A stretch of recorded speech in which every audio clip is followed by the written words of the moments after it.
The city of Mumbai has been blessed with an abundant coastline, so it's natural कि समुंदर और मुंबई के निवासियों का बहुत ही गहरा नाता है, और स्पेशली कोली जो मुंबई के 7 आइलैंड्स के ओरिजिनल inhabitants हैं. Their love for the fish is legendary. They not only feed with their daily catch, but also are extremely adept at conjuring up exotic dishes. But like the Kohlis, Mumbai की बारिश भी legendary है. I wonder in the monsoon months, how do they keep their love for fish curry alive?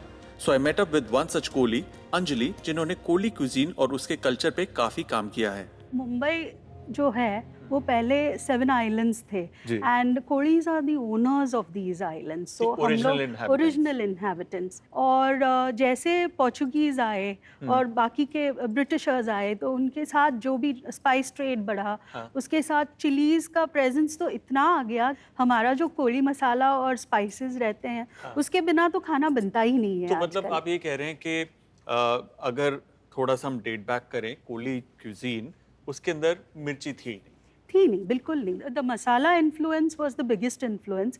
पुरानी cuisine है वो आज भी है, सिर्फ इतना कि वो हम एलिमेंट्स के टाइम पे खाते हैं, मतलब वो बीमारी का खाना बन गया है अभी. तो बहुत ही सिंपलिस्टिक एक ब्रॉथी काइंड ऑफ ये बनता था जिसे हम लोग उकड़ कहते हैं. उकड़ बॉइल्ड बेसिकली. जो फिश है वो आइदर फ्रेश और या तो फिर इसका ड्राइड जो है, स्पेशली मॉनसून सीजन में हमेशा ड्राइड यूज़ होता है.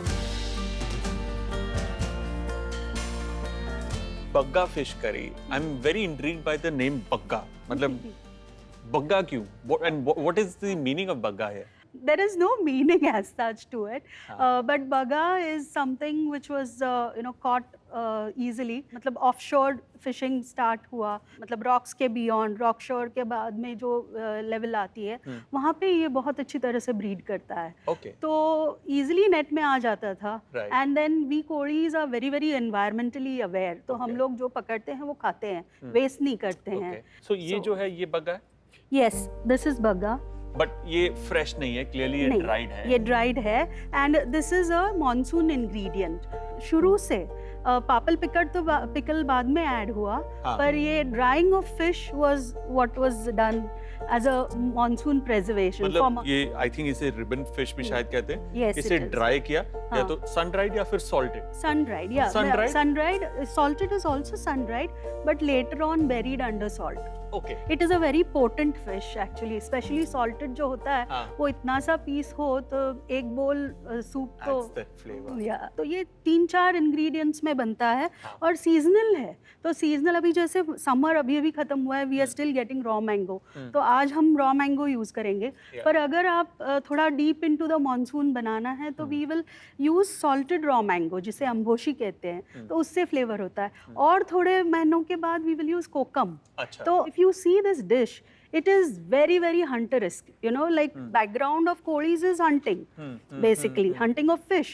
So ये तब की है, मतलब spice trade के पहले अगर कोई करी थी तो ये करी थी. Like the mother of all fish curries, if I can say that. तो सबसे पहले क्या करना है हमें बग्गा फिश करी? हाँ, पहले पानी चढ़ा देते हैं.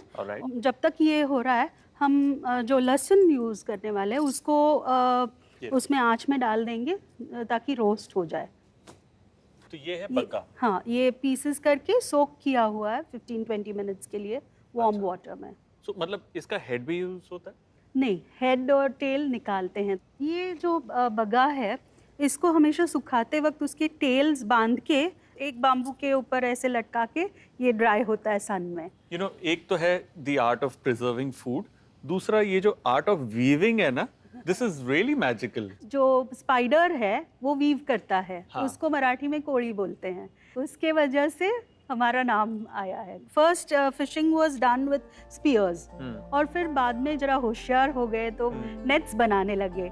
तो थ्रेड नेट्स बनते थे पहले, अब तो नायलॉन के थ्रेड्स यूज होते हैं. सिर्फ हम वीव करने वाले कोड़ी नहीं है, एक खत्री कम्युनिटी है जो वीव करती है, वो उनको भी कोड़ी कहा जाता है, पर उनका प्रोफेशन है वीविंग और हमारा प्रोफेशन है फिशिंग.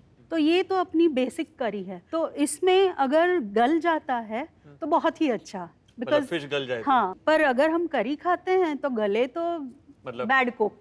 वैसे हाँ ओवरकुक्ड है। You know, one of the very well-known dishes is fish Koliwada. जबकि वो हमारी डिश बिल्कुल नहीं है। ऐसा कैसे? ये it's a creation of a Punjabi dhaba वाला Really? who was among the Kodis in San Kolivada and he thought of making bhajiyas with prawn. Yeah. और उसे नाम दिया फिश कोलीवाड़ा। ऐसा है कि आप किसी कोली फैमिली के घर पे जाओगे तो वो फिश कोलीवाड़ा खिलाएंगे आपको? बिल्कुल मालूम भी नहीं है किसी को कि वो ओरिजिनली उनकी cuisine का नहीं है। उनके क्विजीन का नहीं है। इसकी जो स्कम है उसे हम रिमूव वो कर देंगे। निकालेंगे। Koli women have always been working women. So उन्होंने ये डिवाइस किया हमें रोज टाइम नहीं है कूटते बैठो। तो हमेशा as the evolution of this happened, the cuisine of Kodis, तो ये डिसाइड कर लिया साल में एक बार सारे मसाले जमा करके ड्राई करके सेक के पीस लो और बॉटल्स में भर दो और पूरे साल यूज करो। तो 15-20 किलो हर फैमिली में बनता ही है साल और के लिए। ये जो पर्टिकुलर मसाला है कोई रामबाण वाला मसाला है क्या? मतलब एक मसाला कोली वाला डाला 3-4 करी में? हमारे क्विजीन में जो अलग मतलब फ्लेवर्स आते हैं वो फिश से आते हैं बिकॉज फिश का जो मीटीनेस है या उसका स्ट्रक्चर है उससे यू नो डाइवर्सिटी आती है खाने में, पर मसाला तो एक ही है। फिर वो वेज में जाने दो या कोली मसाला, कोली मसाला, कोली मसाला, या डन। एक मसाला है जो 18 स्पाइसेस से बना है, उसमें 2 या 3 तरह की मिर्चियाँ होती है। So one is for flavour, the other one is for colour. तो कलर के लिए तो कश्मीरी इज लाजवाब। इट्स अ सीक्रेट मसाला।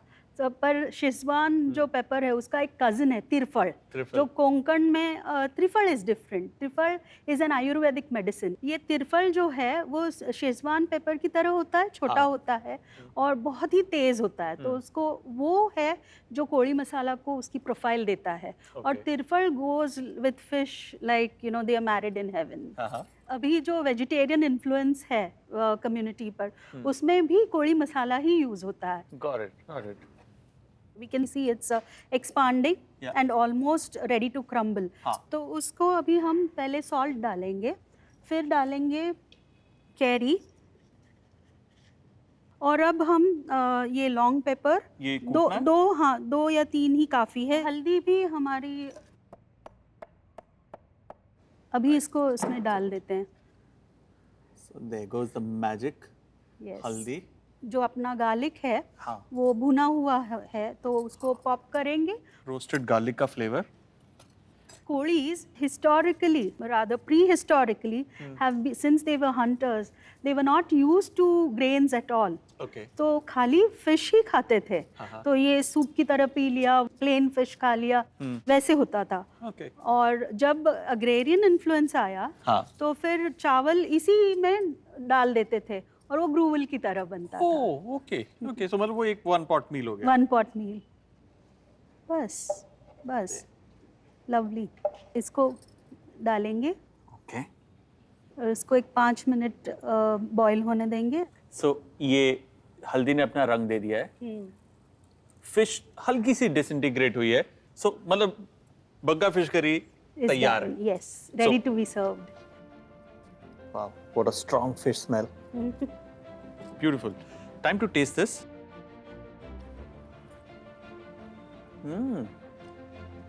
नमक और वो जो कच्चे आम का प्ले है ना, मस्त है। हल्का सा पेपर है and then obviously that overpowering fish broth and fish smell. I would like you to taste a bit of garlic. Okay.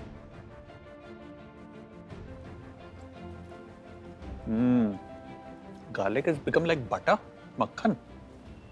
Very nice. और इसको फिश को ऐसे खाते हैं, you just lift that top strip, वो निकलेगा और कांटा सेपरेट रह जाएगा। You know, ये मुझे पता क्या रिमाइंड करा रही है कि किसी भी खाने के अंदर एक निवाला आप खाने का खाते हैं, वो एक अर्ज होती है कि मुझे और खाना अच्छा लगा है। वो एक होता है बैक नोट, एक फ्लेवर होता है कॉल्ड उमामी। वो उमामी अगर किसी खाने में अच्छा है नेचुरली, तो वो खाना बहुत टेस्टी लगता है। इसके अंदर जो उमामी फ्लेवर है इतना ज्यादा स्ट्रांग है कि अगर मैं ये सूप इसका लेकर इसके अंदर कोई फिश करी तैयार करूं या कोई चावल तैयार करूं या बिरयानी तैयार करूं, वो बहुत ही ज्यादा टेस्टी आएगी। This curry has now evolved with a little bit of coconut, a little bit of green coriander, chili, and the koli masala. अरे वाह. I really relished this dish, and it was really difficult to understand that a sun-dried preserved fish could make this curry so beautiful. The ingenuity of the human mind is wonderful. Fish को dry करके preserve करो, और जब fresh fish available नहीं, तब उसे use करो. In one shot, Kohli's expanded their cuisine and took care of hazards of fishing in the breeding months of the monsoon.